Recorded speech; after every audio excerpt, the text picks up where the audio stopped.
so that we make evident the areas that we are not supposed to inject, which may worsen with the products displayed at this level. Retract the skin, pretest the degree of difficulty, and mark point number 1, 2, 3, 4, 5, 6, 7, and 8. Stretch out and proceed with the injection in point number 1. Don't forget to aspirate, perpendicular down to the bone. A total amount of 0.1 is injected. Massage. Proceed to point number 2. Aspirate. From 0.2, from 0.3 total volume. In this patient, I skipped point 3 and proceeded directly to point 4, changing to Ultra Plus in the nasolabial fold. Skipped point number 5 and went back to Voluma in the pre-gel sulcus. Now, point 7, bolus in the subcutaneous, clean, and we evaluate that there is already improvement at the marionette lines in this patient. The same is carried out on the left side. When we reevaluate the no-go area, we may notice now, after the 8-point lift, that the saggy skin is minimal. Mark the retruded chin. Pretest with a cotton bud. Entry point with a 25 gauge needle. And use Voluma with a 25 gauge cannula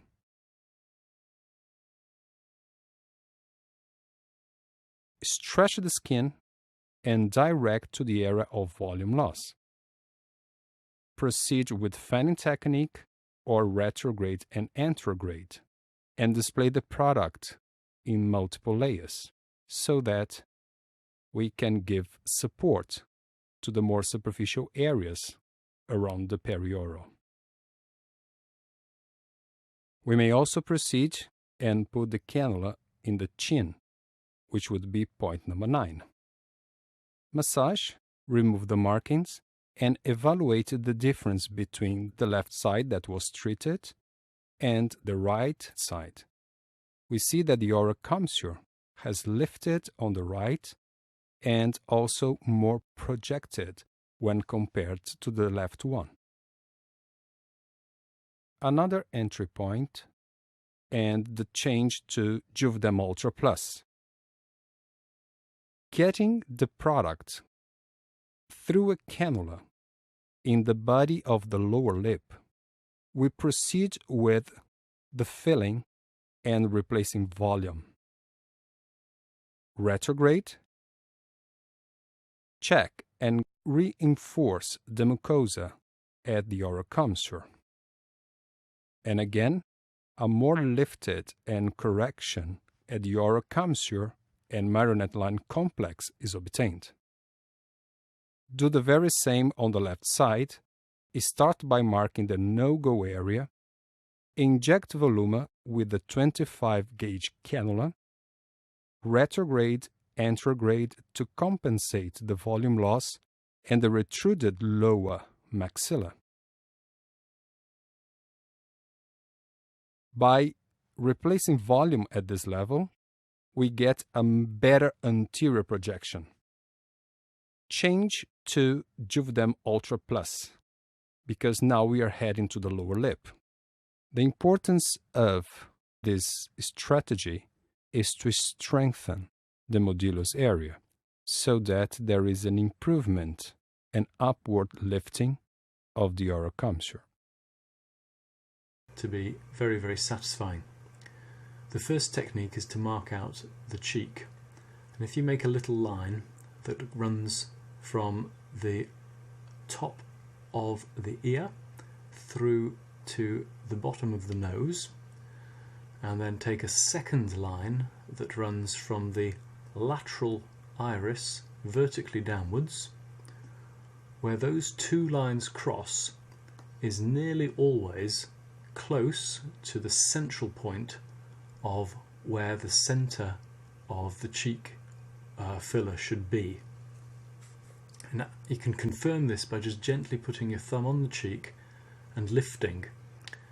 And you can see that you want the filler tip, or that you want the tip of the needle that's injecting the filler to put the majority of the filler, about 3/4, right at that point, and then a little bit less laterally and a little bit less still further laterally. So in order to be able to fill those 3 areas from one injection point, the injection point needs to be in a position to fan such that the tip of the needle can reach those 3 points safely. The same position is marked on the other side, and I always get my patients to look in the mirror and agree with me that this is the position that they would like their cheeks to be enhanced. I think this is a very important step. What's surprising is the consistency of this point. Obviously, you don't normally draw in all these extra bits, but with a dry wipe marker, you can put them in when you first start using cheek filler, and then you can wipe them off simply with a damp cloth. Here, for the stage of the injection, I've wiped off the other marks. So checking where I want the tip of the filler to be, I tuck in, and this is a deep injection. Okay? So you slide in gently and then sit and wait, and do not inject at this point. If you see any evidence of bruise starting to form, then you may have hit a vessel. However, if there's no evidence of any bleeding, then slowly start to inject, and you'll see the cheek slowly start to lift. This injection is quite tender, And it's important to let your patients know that they will feel the expansion pressure. In terms of hierarchy of pain, I think this injection is actually a little bit more painful than tear trough filler and more painful than nasolabial filler, but slightly less painful than filling the lips. Currently I use local anaesthetic for the lips, but mostly don't use any local anaesthetic in any other position unless my patients specifically request it. So roughly half this 1 ml syringe has now been injected at this first point, and I need to inject a little bit more, and then it'll swing round and deliver the next 2.5 mils to the middle point, and then the last 1.5 mils to the last. By pulling backwards and fanning round, you should be able to do all this through one injection site and consequently minimise your risk of bruising your patient. You can see the cheek now is starting to realise some definition.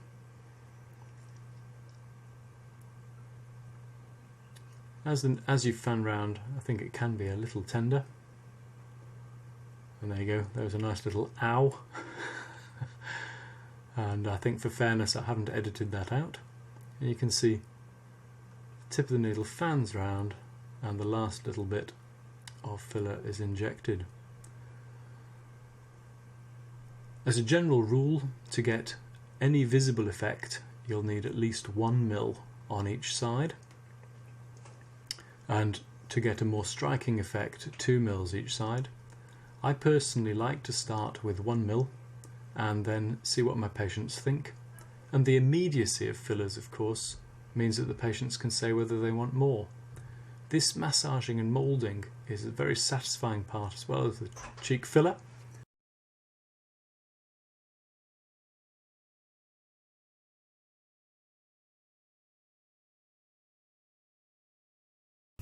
Hi, I'm Dr. Joe, and I am to LoveThatFace.com. When it comes to filling the cheeks or the mid-face, every patient is different, and there's no one way to treat everybody, and every filler is a little bit different. We're going to show you one of the techniques we commonly use, especially on younger patients, and we're going to use Juvederm Voluma.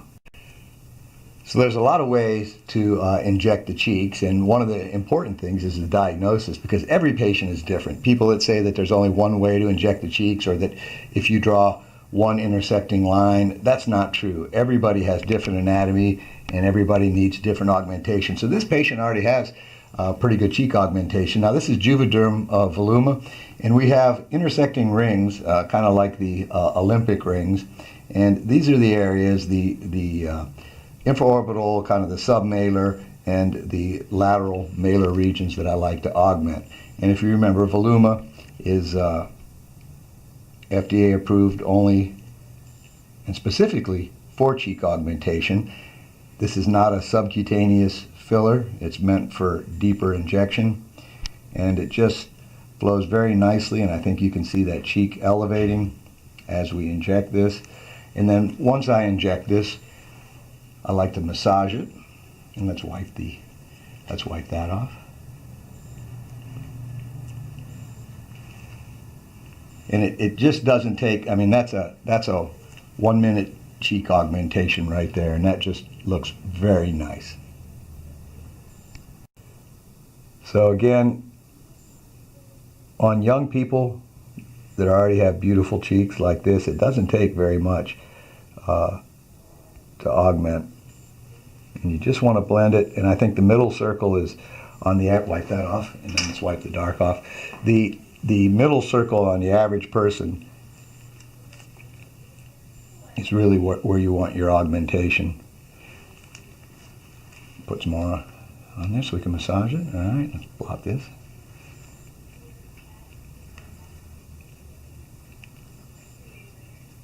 And that's a nice, really nice augmented cheek and that's just with one syringe of Juvederm Voluma.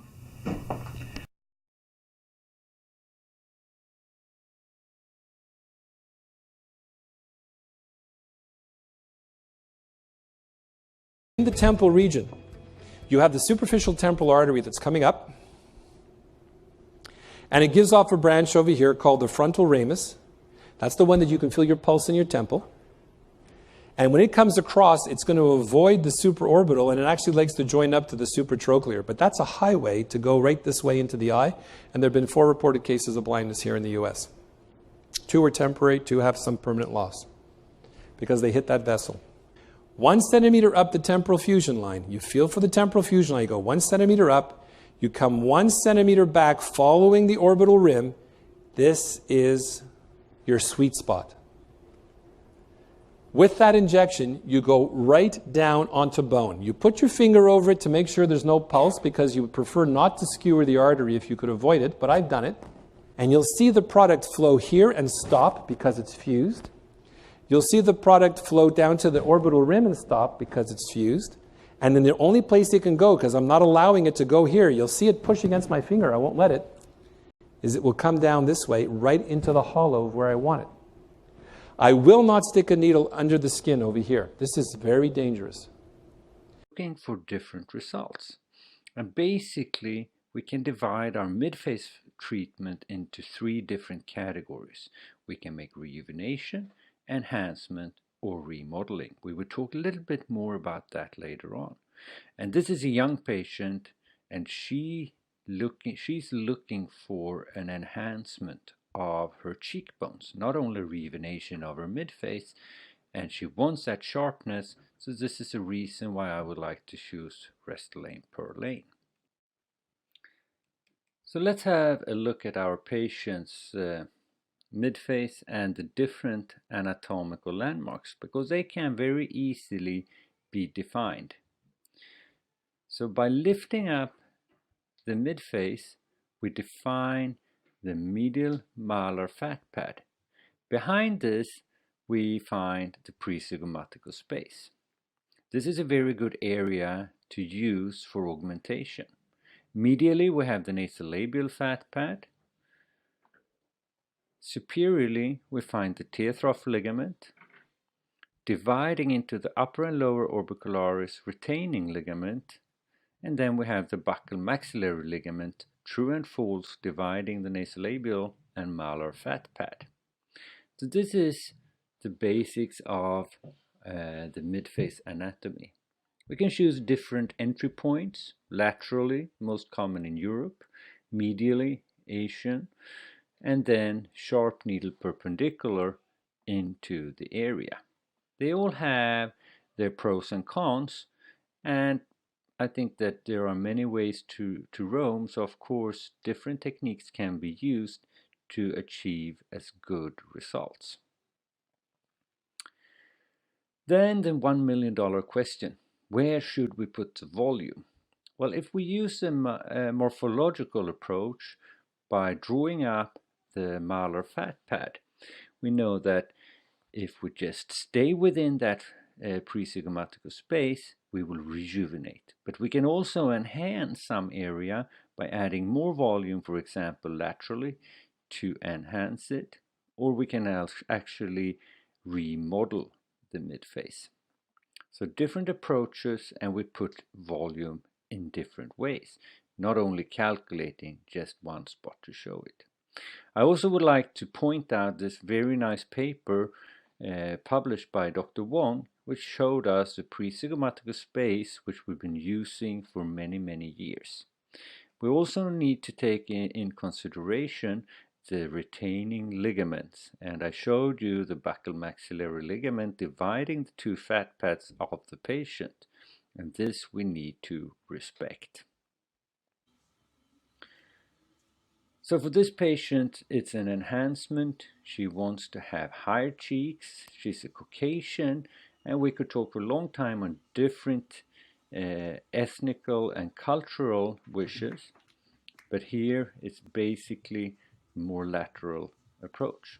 We can do sharp needle, or we could have a lateral approach with our patient, entry point lateral from the malar fat pad, or medial, as is more common in Asia. From the medial approach, we can easily reach the teardrop, we can reach the whole presygmatical space, and honestly, they all have their pros and cons. I always draw my patients sitting up with full gravity, since gravity changes the face. This is a young patient. We're going for an enhancement. I draw both sides to find the similarity.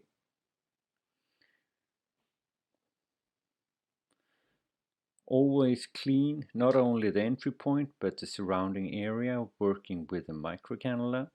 We have a lateral approach, lifting up that malar fat pad, and very easily coax yourself into the presygmatical space. And finding that you can do with a microcannula, as it's blunt, you can define anatomy with it. In the presygmatical space, the cannula is dorsal of the malar fat pad and it runs freely. This is the area where we want to add volume. So if we look at this, it's very little resistance, so then we know where we are located.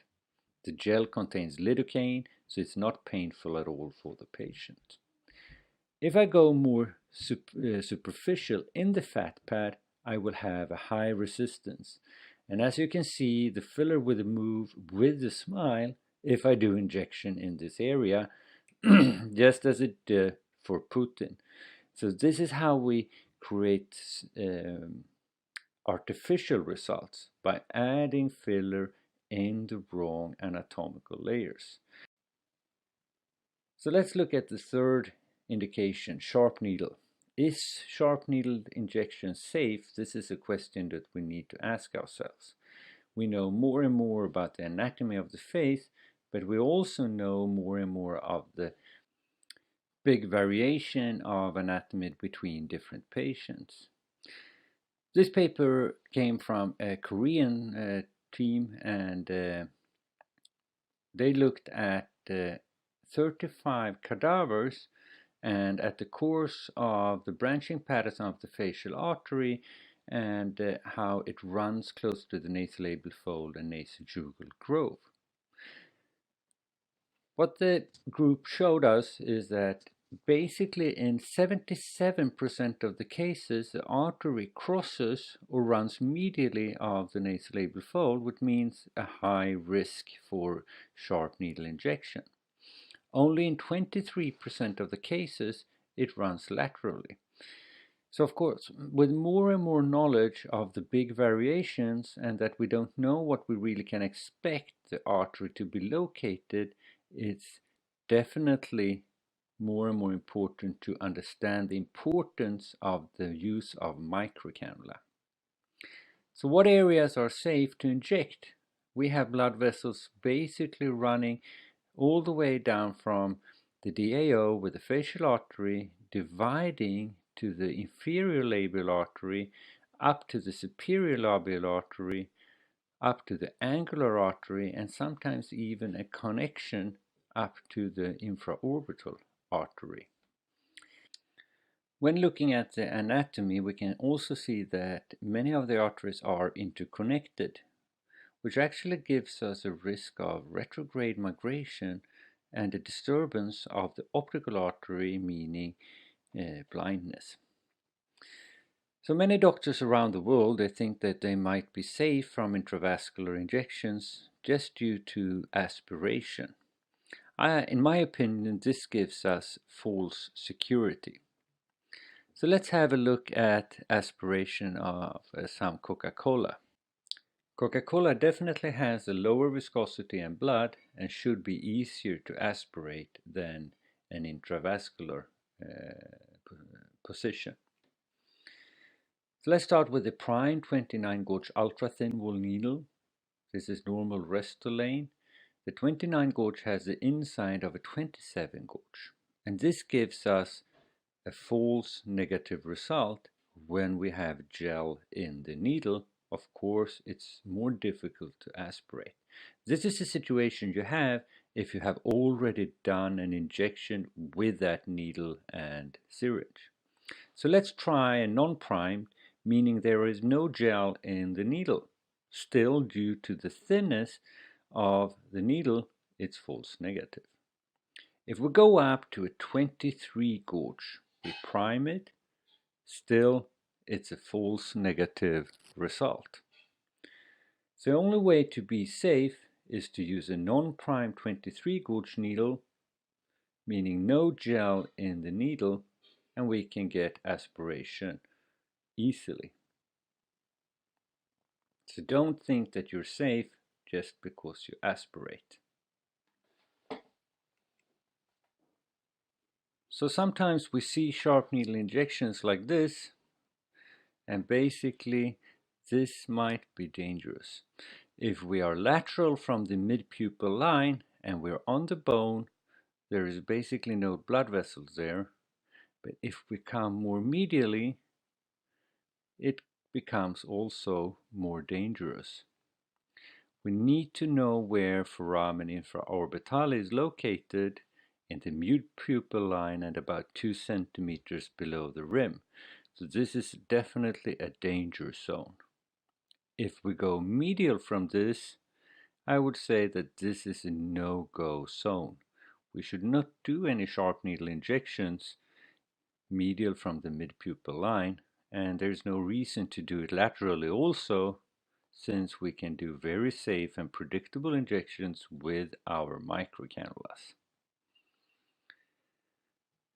So I suggest we avoid sharp needle injections in the mid-phases of our patients. We should try to use microcannulas. They give us an anatomical approach. She had 1 cc of Perlane on her right side there, and with a smooth, nice lifting effect to create a better definition.